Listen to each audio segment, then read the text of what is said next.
보아스가 기업 물을 자가 되어서 이제 룻을 데리고 옵니다. 9절하고 10절에 보면 보아스가 장로들 앞에서 그리고 또 모든 백성들 앞에서 엘리멜렉과 기럐과 말론에게 있던 모든 것을 나오미의 손에서 산 일을 너희가 오늘 증인이 되어라 라고 말합니다. 그리고 또 이 10절에 보면 또 말론의 아내 모압 여인 룻을 사서 나의 아내로 맞이하고 그 죽은 자의 기업을 그의 이름으로 세워 그의 이름이 그의 형제 중과 그곳 성문에서 끊어지지 아니하게 하매 너희가 오늘 증인이 되었느리라 하면서 공식적으로 룻을 맞이하는 것을 모든 사람들에게 드러냅니다. 이렇게 장로들과 백성들 앞에서 기업 무르는 것을 선포를 했더니 많은 사람들이 이제 축복을 했습니다. 그 축복의 내용을 살펴보면 11절과 12절에 나와 있습니다. 우리 함께 읽겠습니다. 11절과 12절 시작. 성문에 있는 모든 백성과 장로들이 이르되 우리가 증인이 되나니 여호와께서 내 집에 들어가는 여인으로 이스라엘의 집을 세운 라헬과 레아 두 사람과 같게 하시고 내가 에브라데서 유력하고 베들레헴에서 유명하게 하시기를 원하며 여호와께서 이 젊은 여자로 말미암아 내게 상속자를 주사 내 집이 다말이 유다에게 낳은 베레스의 집과 같게 하시기를 원하노라 이렇게 말합니다. 첫 번째로 야곱은 레아와 그리고 라헬을 통해서 12아들을 낳고 이스라엘 민족을 이루었습니다. 그런데 오늘 이 많은 백성들이 보아스와 룻을 축복하면서 뭐라고 말하냐면 룻이 라헬과 레아와 같이 되기를 바란다 라고 말하는 거예요. 그럼 뭡니까 여러분? 다시 말해서 룻이 이스라엘을 다시 세우는 역할을 하게 될 것이다 라는 축복의 말씀입니다. 여러분 룻이 이스라엘을 다시 세우는 그런 역할을 하게 될 것이다. 그렇게 지금 말하고 있는데 룻의 후손을 통해서 여러분 사사시대에는 각자 다 자기가 옳은 대로 행했습니다. 하나님께서 말씀하시지 않았어요. 네. 사사시대에는 참 어찌 보면은 이스라엘의 그 역사 중에 암흑기입니다. 이렇게 몰락한 이스라엘이 이제 룻의 후손을 통해서 회복될 것을 소망하며 축복하는 내용입니다. 그리고 두 번째 또 축복하는 내용이 나옵니다. 두 번째 다말이 유다에게서 낳은 베레스의 집처럼 되기를 원한다 라고 말합니다. 창세기 49장에 보면은요 유다를 통해서 영원한 왕이 이 땅에 오실 것을 예언하고 있습니다. 그런데 이런 축복은 룻을 통해서 진정한 이스라엘 왕이 태어나기를 바라는 그런 소망의 축복인 것입니다. 여러분 이 축복이 이루어졌지요. 이 축복은 역사를 통해서 성취가 되었습니다. 여러분 룻기의 마지막을 보면은요 베레스의 족보를 기록하고 있습니다. 베레스의 계보는 이러하니라 하고 쭉 나가다가 보아스는 오벳을 낳았고 오벳은 이새를 낳았고 이새는 여러분이 다 아시는 대로 누구의 아버지입니까? 다윗의 아버지지요. 그렇죠. 다윗이 그 룻의 자손에서 룻과 보아스의 그 사이에서 나온 다윗이 나오고 있습니다. 그리고 다윗의 자손으로 오신 예수님께서 이 땅에 메시아로 오셨다는 것을 밝히고 있습니다. 여러분 생각해보면 지금 이것이 일어나는 장소가 어디입니까? 베들레헴이죠. 베들레헴에서 룻에게 축복을 했는데 그 내용대로 베들레헴에서 영원한 왕이신 예수님께서 태어나신 것입니다. 룻기는요 여러분 우리가 지금까지 1장부터 4장까지 쭉 묵상해 오면서 여러 가지 내용을 담고 있습니다. 거기에서 우리가 도덕적인 교훈도 얻을 수 있고요. 삶의 지혜도 얻을 수 있고요. 그런데 여러분 이것이 고부간의 갈등을 없애는 방법으로 우리가 읽으면 안 됩니다. 여러분 이것은 그것을 말하는 것이 아니라 룻기를 통해서 하나님께서 하시고자 하는 말씀의 결론은 바로 이스라엘을 회복시키시는 하나님의 역사입니다. 그리고 그것이 더 나아가서 새로운 이스라엘로 부르신 지금 하나님께서 세우시는 하나님의 나라와 그리고 하나님께서 부르신 하나님의 백성 저와 여러분 우리 믿는 그리스도인들을 하나님께서 책임지시고 회복시키시고 이끄시고 나가시는 하나님의 역사를 기록하고 있는 책이기 때문에 룻기는 짧은 4장의 말씀이지만 너무나 중요한 말씀입니다. 14절과 15절을 보면은요, 베들레헴의 여인들이 나오미에게 나와서 하나님을 찬양하는 내용이 나옵니다. 14절과 15절을 우리가 다 같이 함께 읽겠습니다. 시작. 여인들이 나오미에게 이르되 찬송할지로다. 여호와께서 오늘 내게 기업물을 자가 얻게 하지 아니하셨도다. 이 아이의 이름이 이스라엘 중에 유명하게 되기를 원하노라. 이는 내 생명의 회복자이며 내 노년의 목양자라. 곧 너를 사랑하며 7 아들보다 귀한 내 며느리가 낳은 자로다 하니라. 여러분, 이 찬송에서 이 베들레헴의 여인들이 하나님을 찬송하는데요, 이 모든 일을 준비하시고 진행하시고 이루신 분이 바로 여호와 하나님이시다라고 찬송하고 있습니다.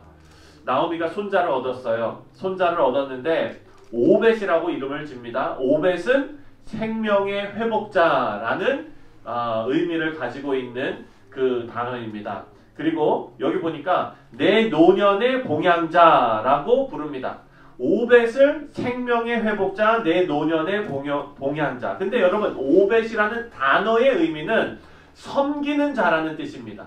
섬기는 자. 그런데 이 오벳을 생명의 회복자다, 내 노년의 봉양자다, 이렇게 지금 찬송하고 있는 것입니다. 여러분, 룻기의 바로 전에 있던 책이 뭡니까? 사사기입니다. 그리고 그 다음 책이 뭡니까? 사무엘상입니다. 우리가 이제 내일부터는 사무엘상을 같이 우리가 묵상하게 되는데요. 내일 말씀에서도 함께 나누겠지만 여러분, 사사기의 그 암흑의 시대를 지나가면서 하나님 앞에 이스라엘 백성들이 범죄하고 멀어지고, 그리고 그 가운데에서도 하나님께서 끈을 놓지 않으시고 사사들을 보내셔서 하나님의 일을 이루어 나가신 것을 보았습니다. 그리고 룻기를 우리가 살펴보면서 이런 하나님의 역사는 한치의 오차도 없이 하나님께서 역사를 주관하시면서 끌고 가시는다는 것을, 여러분, 이런 정말 이방 여인을 통해서 은혜를 얻게 하시고 보아스를 만나게 하시고 그 가운데서 정말 이 땅에 왕으로 오시는 예수 그리스도께서 태어나게 하시는 그 놀라운 역사를, 여러분, 이스라엘의 역사를 통해서, 그리고 지금까지의 역사를 통해서 하나님께서 이끌어 가시는 것을 우리가 보는 것입니다. 그리고 사무엘상 첫 얘기가, 여러분, 누구의 이야기가 나옵니까? 사무엘이 태어나는 거예요. 거기에서 한나의 기도가 나옵니다. 우리가 내일 한나의 기도에 대해서 묵상할 거예요. 아이를 임신하지 못해서 고통당하면서 정말 하나님 앞에 부르짖는 그 기도의 내용을 우리가 살펴보게 됩니다. 그런데 여러분, 그 기도가 사무엘상 이 첫 번째에서 하나님께서 응답해 주셔서 사무엘이 태어나게 되었지만, 여러분, 이 사무엘이 태어나는 것은 지금 준비 과정인 거예요. 이 사무엘상의 내용의 주인공은 누굽니까? 바로 다윗입니다. 하나님께서 약속하신 이 다윗이 어떻게 왕이 되는가? 하나님께서는요, 여러분의 기도의 응답이 우리의 필요를 채우는 당장의 목적에 있는 것이 아닙니다. 여러분, 그것은요, 하나님께서 주실 수도 있고 안 주실 수도 있는 거예요. 여러분, 이렇게 말씀드리면은 참 시험 드실 분들이 많이 있으실지 모르겠어요. 하지만 여러분, 성경이 말하는 것이 그렇습니다. 이 자리에 앉아 계시고 이 새벽에 말씀을 묵상하시는 분들은 아마 신앙의 연배가 깊은 분이실 거예요. 그런데 여러분, 생각해 보십시오. 하나님께서 여러분의 기도하시는 모든 것을 다 들어 응답하십니까? 여러분이 기도한 그대로 하나님께서 다 응답하십니까? 여러분, 만약에 어떤 목사님이 여러분이 말씀하시는 그대로 하나님께서 다 응답하시니까 그렇게 그냥 기도하십시오, 믿음으로 기도하십시오, 이렇게 말씀하신다면요, 여러분, 성경을 다시 한번 보셔야 돼요. 왜냐하면 이스라엘의 역사 가운데 여러분, 욤키포라는 날이 있죠. 속죄일입니다. 대속죄일. 하나님 앞에 1년에 한 번 모든 죄를 다 고백하며 속죄받는 날입니다. 그럴 때 여러분, 그 전날 이 사람들이 기도하는데 어떤 기도를 올리냐면 하나님 앞에, 하나님, 내가 기도한 거 그대로 다 이루어지지 않게 해주옵소서 이렇게 기도하는 거예요. 무슨 얘기입니까? 이스라엘 백성들이 여러분 자기 생각대로 자기 분나는 대로 하나님 앞에 서원하고 기도하고 막 이렇게 해가지고 이스라엘의 12지파 중에 하나가 없어질 뻔한 사건도 있었어요. 여러분 생각해 보십시오. 우리가 생각하는 대로 내가 원하는 대로 모든 것을 다 기도했는데 그것이 다 이루어진다면 어마어마한 재앙이 펼쳐집니다. 하나님께서는요, 하나님의 섭리 가운데 하나님의 뜻을 이루어 가시지 우리의 생각과 우리의 기도와 우리의 뜻 가운데 하나님의 뜻을 이루어 가시는 분이 아니라는 사실입니다. 그래서 하나님은 역사를 통해 하나님의 선하심이 드러납니다. 그런데 그 역사는 더디게 이루어지지요. 우리 때에서 이루어지지 않을 수 있습니다. 여러분 다음 세대에서 이루어질 수도 있습니다. 하지만 하나님의 선하심이 늘 옳습니다. 그렇기 때문에 우리는요, 우리가 하나님 앞에 간구하며 기도하며 하는 일들은 우리는 신앙의 모습으로 계속해야 하는 것입니다. 하지만 이것이 이루어지든 이루어지지 않든 하나님은 선하시다는 사실을 우리는 꼭 기억하며 하나님 앞에 붙잡아야 될 줄 믿습니다. 여러분 맞습니다. 사무엘상으로 들어가면서 다윗 왕이 세워지는 역사를 기록하고 있습니다.